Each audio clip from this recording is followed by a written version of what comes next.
Kwingineko, viongozi wa kidini pamoja na wanasiasa walikongamana katika uwanja wa Ruiru kumwombea naibu wa rais William Ruto pamoja na mwanahabari Joshua Arap Sang. Katika maombi hayo, wanasiasa walitumia jukwaa hilo kuisuta mahakama ya ICC wakidai inalenga kuhujumu serikali ya Jubilee na Wakenya kwa jumla. Francis Mtalaki alihudhuria hafla hiyo na kutuandalia taarifa ifuatayo.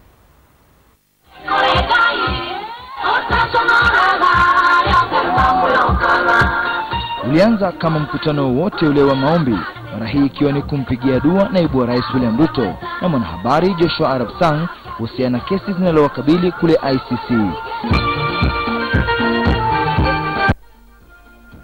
Na viongozi wa kisiasa, wananchi kutoka sehemu mbalimbali na karibu wakaungana uwanjani Ruiru kucheza nyimbo za kumtukuza Mungu. Lakini ni kupitia mabango haya yaliyobeba ujumbe mzito, huko wanasiasa zaidi ya 100 waliamua kulichangamkia swala la ICC na mkondo uliochukua kesi ya naibu William Ruto na Sang. Nije alisema ombeni Baal, sisi tuombe Mungu tuone nani atajibiwa. Harusi ambayo tulipanga kuwa pamoja, harusi ya deputy president na president wa Jamhuri ya Kenya, hiyo ni harusi ya mpaka kifo. ICC ni koti ya fiction na conclusions.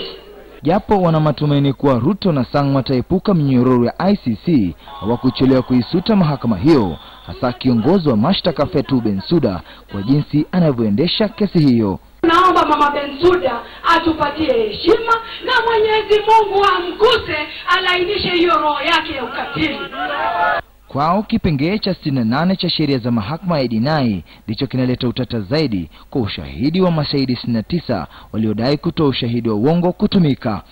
They can use rule 68, they can use rule 70, rule 100, rule 20, but justice will prevail for William Ruto and Arap Sang. Tafadhali. Alipowasili Ferdinand Waititu, siasa za Kiambu zikapamba moto, huku hali ya ati ikidhihirika. Kisha baadaye wawili hao waliweza kutuliza umati uliokuwepo na kukaa pamoja, huku wakichapa gumzo, kupigana pambaja na hata tabasamu ikidhihirika bayana. Ni katika mkutano huu wa maombi ambapo siasa zilionekana kuchukua mkondo, huku kinara wa CORD akilaumiwa pakubwa kuhusiana na masaibu yanayomkumba naibu wa rais William Ruto na vile mwanahabari Joshua Arap Sang. Francis Mtalaki, KTN leo wikendi katika uwanja wa Ruiru.